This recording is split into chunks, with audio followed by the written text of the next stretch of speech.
Assalamualaikum warahmatullahi wabarakatuh. Berjumpa lagi bersama pecinta bola sejati. Apa kabar sahabat pecinta bola sejati? Semoga hari ini kita selalu dalam keadaan sehat walafiat. Hari ini saya akan membagikan video awal mula Bung Toel mengkritik Sintayong. Untuk mengikuti informasinya lebih lanjut, mari kita simak videonya bersama-sama. Begitu Sintayong dipecat oleh Erik gimana loh bro? Gue pengen tanya aja. Perasaan. Sebetulnya biasa aja sih mas. Ya bener loh. Iya. Nggak yes gitu. Enggak, hanya merasa bahwa konsistensi saya dalam berpikir Ya. ternyata ya sampai juga PSSI gitu loh. Oke. Sampai juga titik yang sama gitu loh. Itu Ya. aja sih. Menurut lo memang nggak bagus Sintayong itu untuk perkembangan timnas ke depan. Tentu kita berterima kasih ya atas yang sudah keren Sintayong itu. Ya contohnya misalnya kalau saya kan agak lama, cuman kita misalnya ambil dalam hal teknis aja. Di satu sisi dengan kebijakan naturalisasi itu kan di-adjust terus tuh, disuntik terus amunisi. Ya. Tapi kan kualitas main begitu-begitu aja gitu. Ya, loh. ya. Nah, itu kan salah satu yang saya kritisi, monoton gitu misalnya. Ya. Waktu lawan China September 2000 tahun lalu ya berarti ya. Ya.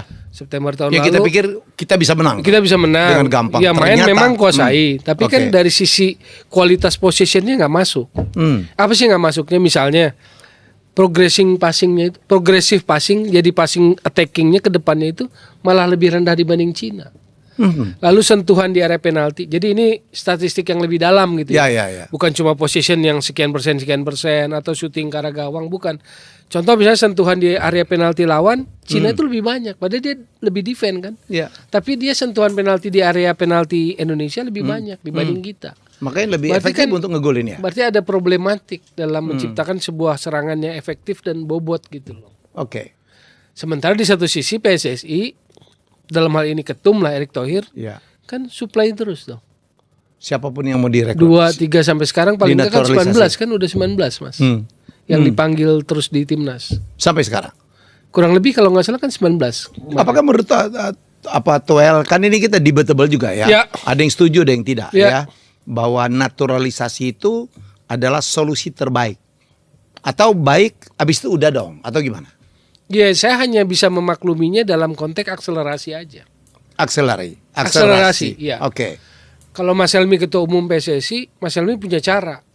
Karena sebagai ketua umum dia punya periode yang terbatas kan. Ya.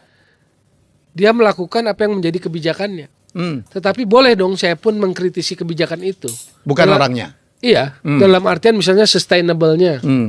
Apakah itu akan menjadi sebuah program yang berkelanjutan misalnya gitu.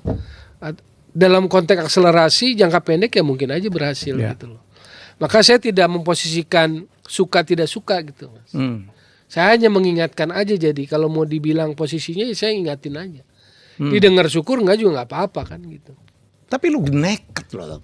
Lu Kok tuh nekat sih? melawan bangsa loh. Saya tuh pertamanya begini Mas, waktu 2022 mulainya nih ya. Iya. Waktu habis kasus Kanjuruhan, Ya. Ketua Umum Iwan Bule kan ada pernyataan tuh, ada jejak digitalnya. Dia dalam pressure untuk disuruh mundur kan. Ya. Lalu nggak lama kemudian ada berita, kalau Ketum Iwan Bule mundur, saya mundur. Nah saya di situ agak alert, ini bukan porsinya. Itu statementnya Sintayong kan? Iya, ada jejak Tapi digital. itulah orang Korea boys. Menantu gue Korea tuh kayak gitu, kesatria tau gak lo? Dia merasa dia direkrut oleh Mbak Iwan Bule gitu, kemudian Iwan Bule disuruh mundur, dia mundur juga dong. Itu saya pikir Itu pernyataan itu. solidaritas, ya. Kalau saya berpikir karena dia orang teknikal itu bukan areanya gitu, Mas. Wahyu masuki area yang sifatnya Politis. politik organisasi gitu loh. Dan politis. Iya. Ya. Nah itu yang mulai saya alert di situ. Oh. Maksudnya kok agak lain gitu loh. Hmm. Hal lainnya misalnya 2022 sebelum Kanjuruhan. Jadi maksudnya bukan supaya ini kan bukan pembelaan diri juga ya. Maksud saya ngamati agak lewatin, lama. ya, kita bahas aja, oke. Misalnya 2022 September ada uji coba. Ya. Waktu itu saya kritisi. Kenapa Sintayong panggil striker ini? Dari klub ini, klub lokal Indonesia, Liga 1. Padahal striker itu nggak pernah main starter, mainnya cadangan, belum pernah bikin gol. Itu lewat channel pribadi sendiri, Ya. YouTube.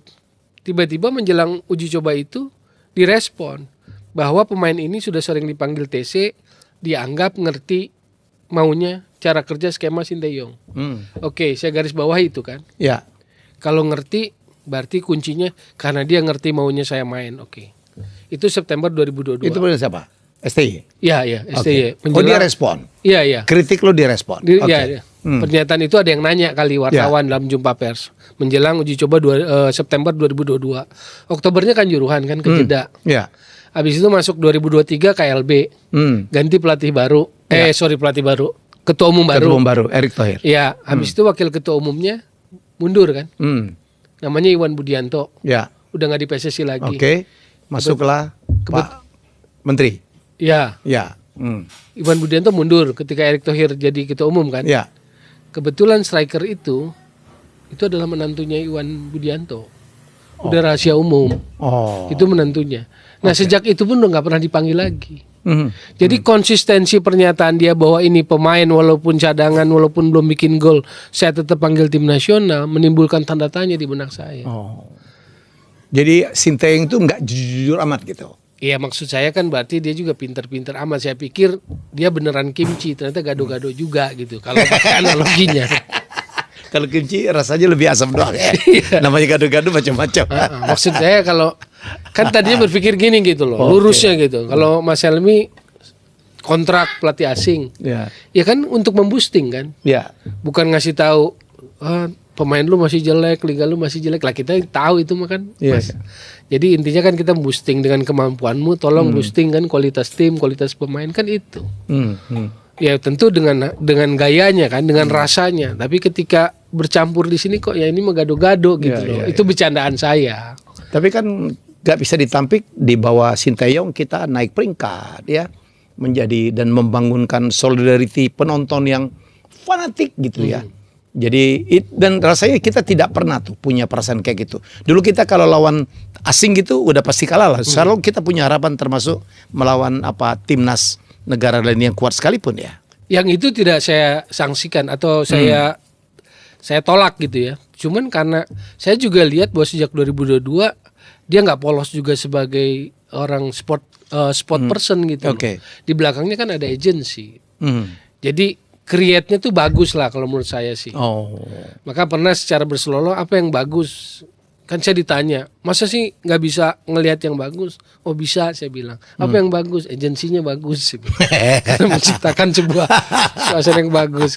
Cuma kalau dari sisi sepak bola kan kita bisa debatable maksud saya, Mas. Betul. Naik peringkat, apakah itu juga kalau pelatih lain juga nggak bisa naik peringkat? Gitu. Atau karena faktor besar denaturalisasi atau bukan? Ya. Jadi balik lagi, saya hanya mau ngingetin supaya kan saya pernah di dalam di federasi, Mas.